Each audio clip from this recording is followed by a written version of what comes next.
In this video, I want to show you how you can baste in the hoop on the Husqvarna Viking Designer Epic. So first off, how many times have you found that you want to embroider on something that you can't hoop? So if you were down in the corner of, say, a tea towel, that sometimes is a little tricky when you want to get something right down in this corner. You can't hoop the whole thing.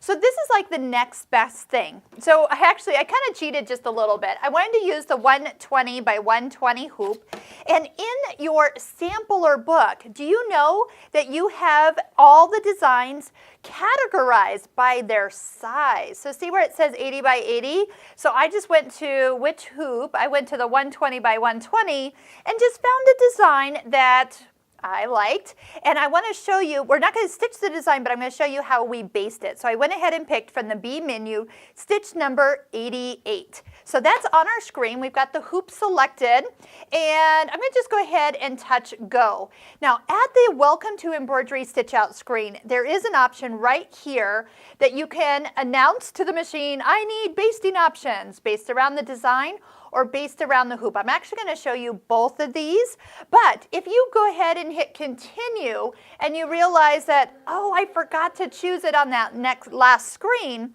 you will be able to choose it even now. So what we're talking about is right here.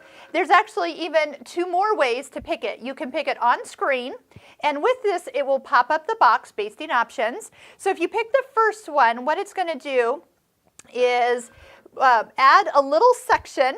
You notice everything disappears, and the basting box will be exactly around the design size. So if you have a smaller design, you're going to get a box that size. What about that other option? And you can actually do both. So you can actually have both of them selected, based around the hoop. At this point, what it will do is based around the perimeter of the hoop that you have chosen. So if you had a bigger hoop, it is going to go around those way outside edges. The nice thing is these stitches are very large and are easy to remove. So at any given time, you really just want that stability of having something secure to your stabilizer before all the stitches start to pull in on you. This is awesome. But for those things you cannot hoop, like a collar, a cuff on a sleeve, a corner, or just something that's already pre-made, a backpack. You know, you get a backpack in there, you get it set, do the basting in the hoop, that backpack's not going to move. So those are just some of the features. So let's show you one more step, how to get something that's in your hands lined up the easiest way. So before I even do the basting stitches, so I'm actually going to turn these off for a second. I need to use the machine's design positioning to get this into the right location on the hoop. So I've gone ahead and just kind of finger pressed a vertical and a horizontal line. So I know where the center of my design is that I want to align with. If you need to draw lines, that's great. So what you're going to do is just go ahead. Now, right now, the needle, notice how far down in the hoop it is. It's not in the center. The needle is positioned right now where the first stitch is going to be made. So go to Design Positioning, and notice in the toolbox, you always have to open this, but this is where I live for making my designs stitch where I want them. What this is actually kind of your corner check to see where that top corner is, the top right corner, but there's the next one is actually the center. It finds the center of the design. So your needle is now hanging out in the center of the hoop, and since there's also another thing about this design that lets me cheat, is this design is not symmetrical. Would it matter if for any reason I am not totally straight and I got a little crooked? Nobody's going to know. This design's going to still stitch out beautifully. So I'm kind of just maneuvering to the hoop, kind of my location of where I pressed, and then that center spot. So that's right about there. If you want, you could even hand turn the needle down and see if you have gotten close to that intersection. So right now, I'm happy. Since this is a towel, I always make sure I've got plenty of room out back, and I'm not going to get it caught under the hoop. That can happen. All right, when you touch OK, all you are doing is using that for a location of where to put the towel. But right now, it's loose. So let's go back into our color list and bring up the basting option.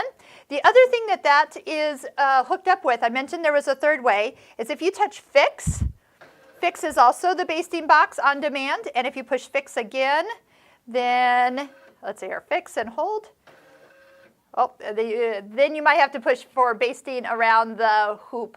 You have to touch that one to get it. All right, so let's actually do both. So let's go ahead and push start.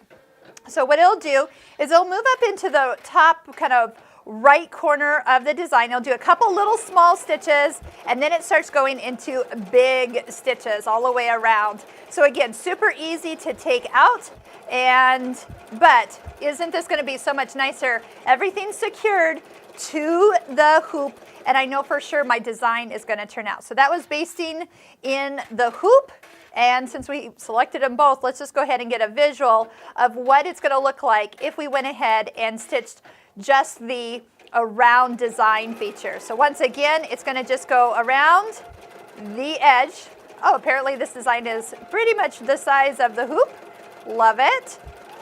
But that could have also worked as a basting feature. And now watch what happens after we finish both the basting stitch or the fix option. It immediately jumps to the first color of your design. So it knows you're done, you know you don't have to do anything else, and it will be ready to stitch. So when you're done with your stitching, then usually what I recommend to students is come to the back side and then use either your seam ripper or scissors and just snip every couple stitches, and then the threads on top will easily come out. So yes, I did use a color that I can see. That does make it a little easier than trying to match your thread and trying to find, sometimes a little harder to see if you match it too close. So I always use a contrast thread for my basting stitches.